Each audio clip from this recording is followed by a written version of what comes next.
Tukwaniriza nnyo ku Bukedde TV wano yenna gy'osinzira okutulaba olunaku lwakuna ennaku z'omwezi 7 tuli mwezi gwa mwenda omwaka 2023. Nze Sharifah Namuyomba okutuusaako amawulire agataaliko mu ttuntu naye katusoke tulabe ate ebikulu n'oluvannyuma tukomewo tugakuwe mu bujjuvu. Ebikulu mu gataaliko mu ttuntu. BKH Property Services twalese estate empya ku milioni 7.5 ekyapa kya mungalo okuva ku kkubo kilomita 2 amazzi amasannyalaze byonna weebiri Kadaga ayisiza ebiragiro ebikakali kubabba amafuta mu transformer. Enkuba eresaba ebikomansimbi nga bafumbya miyagi amayumba egalese ku ttaka bayabadde mbi nnyo nnyo yatanse nambuyaga ne muzira okutumbula ebyobulamu yina engeri gy'osobola okuyonsamu omwana n'akulanga mulamu. Lyeryo bbeera omwana lyasooka okusika lirimu omuzigo lirimu ebirungo byonna omwana ono bye yeetaaga.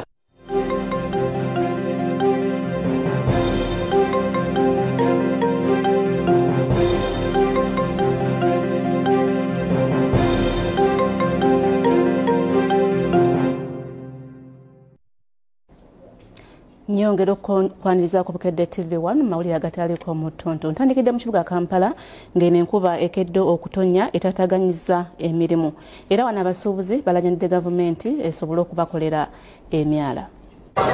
Enkuba yatandise mu kiro ekikeseza olunaku olwaleero nga naye Bukedde badde ekyafudemba etataganyiza nnyo emirimu gy'abasuubuzi wano mu kibuga Kampala era nga bangi bwe tukeredde mu kibuga ng'ebizimbe ebimu abasuubuzi tebannatuuka nga bikyalemeddwa n'okugula. Amaduuka masibe ngera bwe nkugambye nteekedde ku makya nga abantu bakyali waka mbeera ng'enguudo zaffe ozimanyi tambula takisi so abantu baba mu bitundu byanjawulo babasazeewo okukeera tusanze bakolera basazeewo okuteekawo amatundubaali okusobola okulaba ng'enkuba teyingira mu maduuka gaabwe kwonoona ebintu byabwe. Tonya nnyo neyingira nemu n'ekiremesa abantu okujja okutugulako. Abamu ku basuubuzi betwogeddeko nabo bategeezezza nti buli enkuba weekeera ku makya okutonya emirimu gyabwe gyezingama kubanga abasuubuzi bangi batya okujja mu kibuga olw'embeera y'ebyentambula n'embeera y'enkuba mu kibuga Kampala.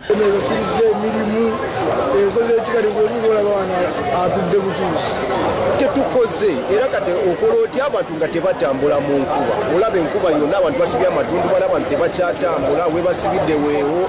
Tuyisabye olw'ensi baffe abatunda naddala ebyokunywa tebitambula ebyokunywa tebitambula era obisaawo n'obijjawo nga n'ovaawo nga wawabitaddewo. Tulina essuubi kuba omusala tusibira gujja kwanga abamu tebannagulawo lwabudde yabudde erifu abakkiriza Katonda tugamba Katonda afuga enkuba tongera okumya abantu okwongera okwenyigiza Katonda kuba ebino bigenda kujja ate omusana olusi gwake so temugwamu soozi. Kati abatunda manvuuli bali ku mugano nga kumpi buli luguudo kwoyita osanga basimbye layini okusobola okwenogera ku nusu.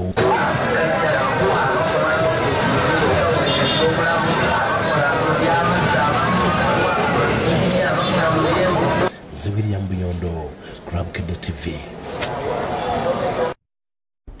Tujja kuba tukutuusaako mu maaso awo n'ebibadde ebikomansimbi ng'amayumba gonna gasigadde ku ttaka lwa nkuba naye katusooka tuyengereyo n'amalala ng'omuwendo mungi gw'amabujje gafa olw'okuba nti tebalina ndabirira. Kino kiwaliriza minisitule y'ebyobulamu okusituukiramu okulaba nga bakola enteekateeka engeri gye basobola okutaasaamu bannakazadde b'eggwanga. Kirengere Silivia omuzaalisi omukugu okuva ku ddwaliro lya gavumenti e Kawempe ono atubuulidde butya we bakozesa okwagazisa abakyala abagenda e Kawempe okuyonsa abaana. Bwe tubanga tubamaze obbazaalisa n'okubanga tetunaba kubazaalisa tubasomesa tutandikira eri mwantinento abazaalisa abali mwantinento bateekateeka abakyala bano okulaba nti bwe baba bamaze okuzaala basobola okuyonsa abaana baabwe bulungi. Dr. Daniel Akero Ayeni, Director Public Health olwanankulu w'ekibuga Dorothy Kisaka agamba nti akukola ekisoboka okulaba nga omuwendo gw'abaana abafa olw'obutabayonsa gukendeera. Kutereeza amalwaliro gaffe n'ogawa ebisoboza omukazi okuba omukyala yenna azadde okuba nga asobola okuyonsa omwana we namuyonsa nga amuwa bbeere lyokka okumala emyezi 6 nga yakazaalibwa. Minisita wa Kampala Hajati Minisita Kabanda agamba nti gavumenti ekimanyi nti amalwaliro gambeera nzibu nnyo naddala ku ludda lw'abakyala abazaala. Tulina okulaba nga twongerako ebitanda abasawo bakola mu malwaliro okuba nti at least beeyongera kubanga oluusi abantu babeera bangi nnyo abazenga emergency abadde banywerawo eddagala n'abadde batanywa ddagala. Ate bo bannalotale basomeseza bannakazadde endabira y'abaana basobole okuwona endwadde eza ku ndiisa embi. Bano badde mu ddwaliro lya Busaabala Nansing Home. Yenna yeejaga akawusinga oleeta emmere emusanyusa era eso security ng'obusomye wano kirinda kulya tolwawo kyembagamba sibavuma kyatodda ku ssimu ogenza eri kyatowulira geeti eryakonkona shuwali otegekera omwana we ekyokulya yatudde dda ng'odda ku geeti olaba anyazze. Bano babadde mu ddwaliro lya Busaabala Nansing Home.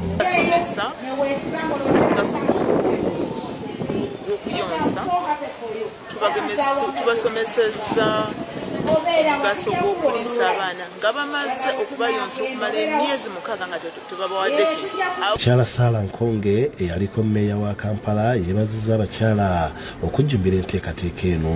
Abakyala bafabufiira mu tubayigiriza okulaba nga tebafiirwa baana baabwe nga bato ate nabo bennyini okufiira mu ssanya bakyala. These are young mothers who have not been abatannaba kuwulirirwa kimala. Yo gavumenti ya kuno ng'eyita minisitule y'ebyenjigiriza n'emizannyo eyongedde kwetegekera endwadde empya ezizze zibalukawo mu nsi saako n'ezo ezizze zeeyubula bwekoze enkyukakyuka mu bisomesebwa abasawo.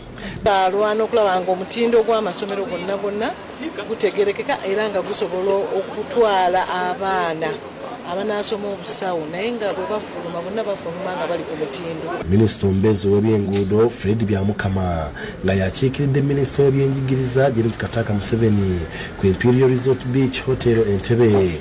Yayogedde bino bw'abadde atongoza enteekateeka eno. Leero kwe kulunginga curriculum the revised one kubanga curriculum ebaddewo naye bagirongosezaamu okulaba nti egenda ku mutindo bintu etulina kati. Ye kamisona amatendekero g'abasawo minisitule y'ebyenjigiriza Dr. Safina Msenene ategeezezza ng'ensisinkano eno bw'egenda okubayamba okwekuba mu ttooki okulaba oba ddala batuukiriza ekigendererwa ky'ensi yonna. Tukwatira wamu ne tukolaganira wamu okulaba nti tukola ki tusomesa abasawo nakyo kirungi nnyo tukifunye mu nkola eno gye tuteeseewo. Ebyo bibadde Entebbe kati wetugendako ebukoma nsimbi enkuba ebaddemu n'ekibuyaga erese abaayo nga bifumbya miyaji. Bano balajjanidde ofiisi ya Ssaabaminisita okubadduukirira ku mbeera embi gye balimu. Kuba yazze nga y'amaanyi ng'eri mu kibuyaga. Abatuze ku byalo bitaano okuli Kyango Gayaza Kyana Kibi Kabulunga ne Bukoma Nsimbi Town Council bye balozeza ku bukambo bw'enkuba. Kibuyaga yazze nga mungi nnyo n'asooka n'akuba ebbaati lyagwe eryakasolya ery'ennyumba n'alibikkulako eryewanika waggulu mu bbanga. Nagenze okuddamu nze okwetegereza okutegeera kino ekisenge kyeno akimaze okuyiika. Tuza basoba mu 10 namutika w'enkuba balese tebalina webegeka lubulu bale okutikula obusuya ku mayumba gaabwe. Mu kwatuze tebasanze betetenkanya nga baddaabiriza enjo zaabwe. Nasize wa neighbor yantasiza abaana baddukidde wa jjajjaabwe nasize wa neighbor naye bannaye nsaba buyambi. Ekino ekigambo kye nakujja kasaka ono kankala alabanga ennyanja zirimu kulimu namu n'emu. Abandi basikadde mu kwemagaza olw'ebirime okuli ennyanya ebijanja lumwogo ebitooka okwonooneka nga n'emiti egyandi bataasisa kibuyaga agisudde. Emmere tetwasigaza era ogirala ebitooke bibyo byagudde muwogo yenna yasiguse. Kana amagezi ganneesibye simanyi kyenzizaako simanyi kyegenda kuliisa abaana bagenda kudda mu masomero kaduuka konna kayonoonese ebintu byayonoonese. Twasigaza bulamu tewali kirala kye twasigaza kyonna ebintu byonna byaweddewo byasaba. Tetulina kye tugenda kulya tusaba ku buyambi. Nalima omusiri guno ogw'ennyaanya guli mu yiikaazi 2 n'ekitundu yika 2 n'ekitundu naguteekamu miliyoni 18 ne ku 18 sijjeemu yadde miliyoni 1 n'olwekyo mbadde nsaba Pulezidenti Museveni annyambe ne mama Nabbanja munziruukire kubanga sente zaali zange zaali za looni gala kuwanjagira gavumenti eddemu nga bwe twakoleka Gologolo mu Town Council n'ekitanda eddemu edduukirire abantu bano n'ebyokulya n'amabaati n'ebirala ebikozesebwa mu kuzimba kuba amayumba g'abantu gaweddewo omubiri yabadde mu kibuyaga wama yeyonoonye amayumba g'abatuze mu Ggombole Nambale mu disitulikiti y'Iganga amayumba agasoba 50 gasigadde ku ddimba nga n'emmere eyonooneddwa abatuze abasinze okusaba babeera ku kyalo Irenzi nga amayumba agasinga kwe gaagudde twabaire tuli mu nnumba empewo gyabwere gyakola ki yabwikula amabaati amataffaali gagwa tweja naku twatoola abaana bakosebwa kyekya bakubye matoffaali ate iwe okosebwa otya zena amatoffaali nagankubye gakuba n'omuwere mato kibone mwana wange kiri awo kidabada kiri kudabada budabade ayenzira asobola kunamba musaada yawumula era yandekera abaana 10 ndrawali kwasi Fendisula na bana amabati ge bufunze nzira bwendi ndi kusaba mundirukire munambero akisa ndi bubi ndi kufa ndi sabira gavumenti abazira kisabo nabona baide Irenzi wano bayambe ku abataka abafunye kibuyaga ono abantu bazirayo bali kusula kubira gavumenti omulanga ebe kunikyekola nadala office ya OPM office ya disaster management Fiona Nanyemo naye bantu bakusakidde guli eno lwa Bukedde TV ndoza bekikwatako obubaka mubuwulidde ate bwetwengera n'amalala gataliiko mu ttuntu abatuuze mu bitundu by'e Kamuli bekokkodde obubbi bw'amafuta mu transformer kye bagamba nti kiziŋŋamizza ebyenkulaakulana bino bibabuuliddwa omumyuka wa Ssaabaminisita asooka Rebecca Kadaga ku lunaku lw'abavubuka ng'abalagidde bakubwe ekibooko yenna anaasangibwa ng'abba omumyuka wa Ssaabaminisita asookera nga minisitiri w'ensonga z'obuvanjuba Afrika Rebecca Kadaga wadde abatuuze b'e Kamuli amagezi okuba abantu kibooko abayingidde omuzigo okuba amafuta ga transformer z'amasannyalaze abantu omulenena omwagala kumuki mwetolole abengonolo biwani oba mukitongole ki begekola ki wabani kisobola kubangogola mugebe mugube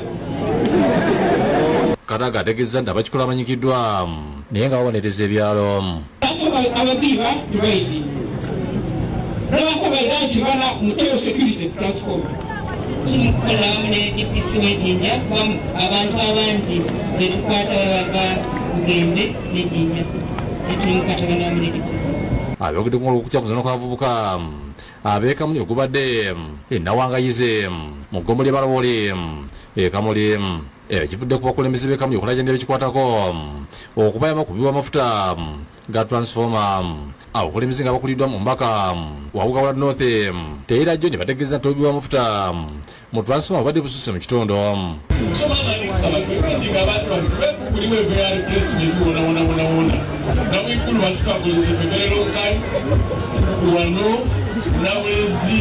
almost every area almost every transformer Mogweri Paasi ssentebe w'Eggombole Namwenda ategeeza nti ebikola bino bize ekitundu emabega aye nenda kusaba abakuumi ab'ebyalo okwongeramu amaanyi era nasaba ne gavumenti Namwenda sub county nzira police eri mu Namwenda town council munambe mumpe police nambe ku mu nsonga dino kuba kiri kutataganyanga emirimu ebyuma byalo bakola olw'obuyibi obw'amaadi ga transformer abavuzi bategeeza nti ate bakoye ebikolwa ebyokubira amafuta ne basulanga mu kibololo ebigambagana n'amasannyalaze tuli bakoowu basooka bayidde abayiba enabirabo bavaawo bayiba ekananage bavaawo bayiba wayimaka bayivaawo survive mu bitundu ebindi kati bamuli kupulanga by'amasanyalaze matulika transforma yakuba olwekibona so baba bayiza ine enkulankulana ey'ekitundu ekyo einuma abiti maama batukubye nti abantu bano abali kudotolanga ku maadi aga transforma bayide nga bamaze olamba kubanga atukubye nti tubacappemu emigo yabakubirala kubanga bafuse survive edaze ekiwandiiko yani n'omuti yageniwaya ojja okwira nga waya bakoze ki bagendayo kikawe kituufu abantu babakuba emigo Nathan Sengoba yakusakidde kulina ku Bukedde TV.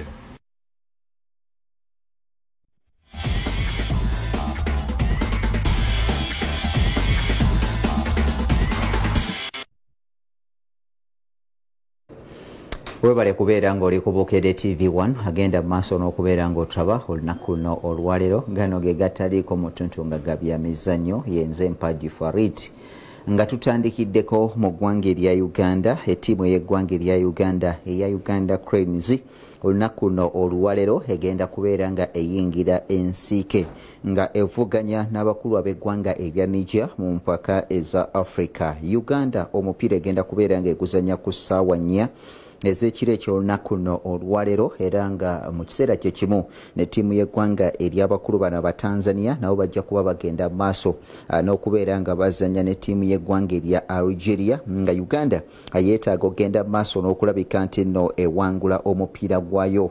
Teesabirire abakulu aba ttiimu gye bayita ey'eggwanga erya Algeria babeere nga bakuba Tanzania. Uganda eri mu kifo kya 3 era ng'erina obubonero 4 ate nga Tanzania eri mu kyakubiri erina obubonero 7 olw'abakulu ab'eggwanga erya Algeria bakulembeddemu nga bayina obubonero 15 era nga bo bakakasibwa dda nti bajja kuzanya mu mpaka eza Africa ezijja okubeera mu ggwanga ery'abakulu bano be bayita aba Ivory Coast okusinziira ku mutendesi wa ttiimu y'eggwanga erya Uganda gwe bayita Micho avuddeyo n'agenda mu maaso n'okubeera nga ategeezezza nti ttiimu y'eggwanga erya Uganda mu kutendekebwa okwabaddewo olunaku olw'eggulo abazanyi bonna yagenze mu maaso n'okubeera nga abalaba nga bali ku mutindo gw'ekika ekya waggulu nnyo era nga agamba nti essuubira ey'okufuna obubonero 3 mu mupiira gwagenda okuzanya ye abuyina nga kati bannayuganda baga nti basigale kusabirira eggwanga erya Algeria libeere nga liwangula Tanzania. Uganda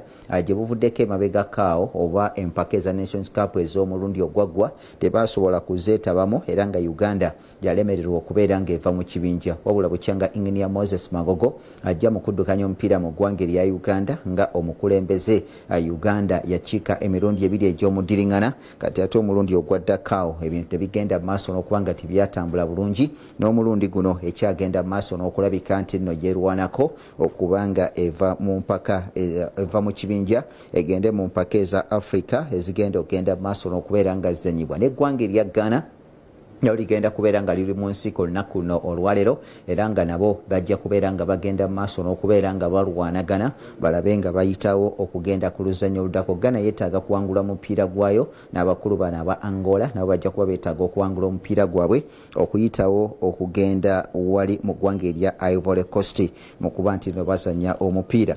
Bwe tuvaakawo ne tugendako mu katale ak'okukyusakyusa abasambi okuli abasambi naddala mu ggwanga erya Saudi Arabia n'eggwanga erya Qatar abo akatale akaabwe kakyagenda mu maaso n'okulabika nti nno katambulira ddala bulungi nnyo era nga ttiimu eya El Ittihad ekyalemedde ku musajja ono gwe bayita Muhammad Salah enzaalwa eya Misiri era nkati bagamba nti obukadde 215 bwe bagenda ogenda mu maaso n'okubeera nga bateekayo ku musajja ono w'emyaka 31 gwe bayita Muhammad Salah. Muhammad Salah nga muganda wange eyagenda maaso n'okuba nga yeegatta ku ttiimu ya Liverpool gye buvuddeko emabega kaawo era nga yakabazanyira emipiira 222 n'ate ebyeggoolo 139.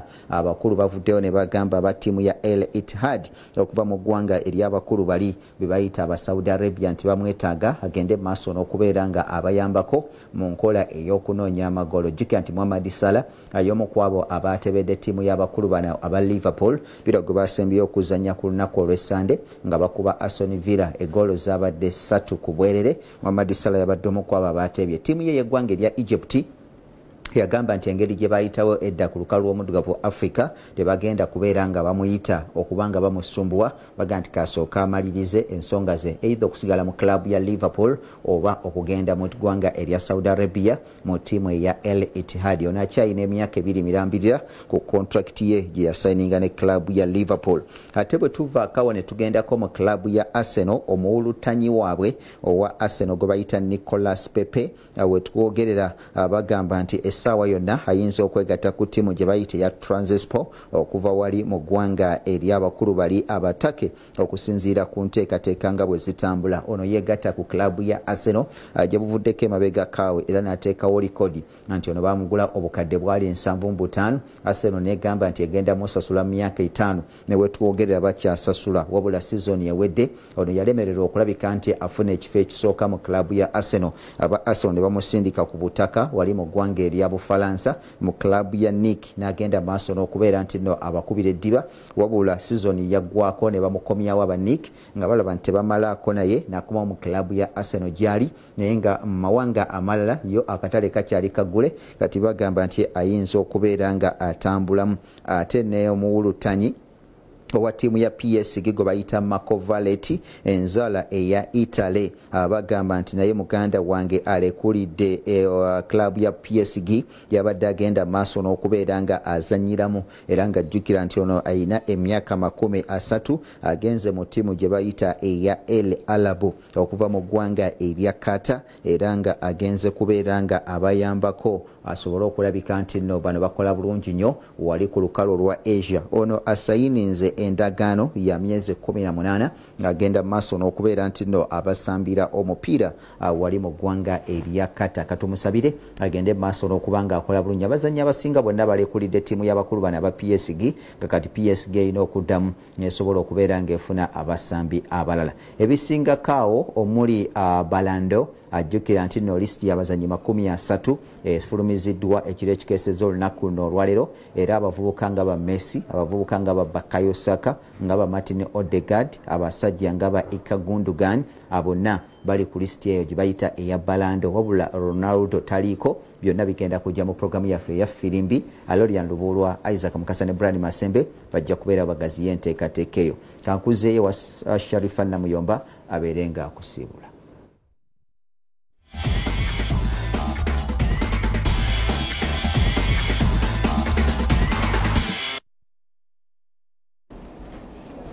Tukwebaza okuba nga otambudde naffe mu gataliiko mutuntu ku ssaawa emu ey'akawungeezi tulina agabutikidde ku ssaawa nnyanga bulijjo tulinayo agataliiko nfuufu. Nze Sharifah Namuyomba tugenda mu pulogalamu lulimbalo oluvannyuma lw'obulango tuvaawo.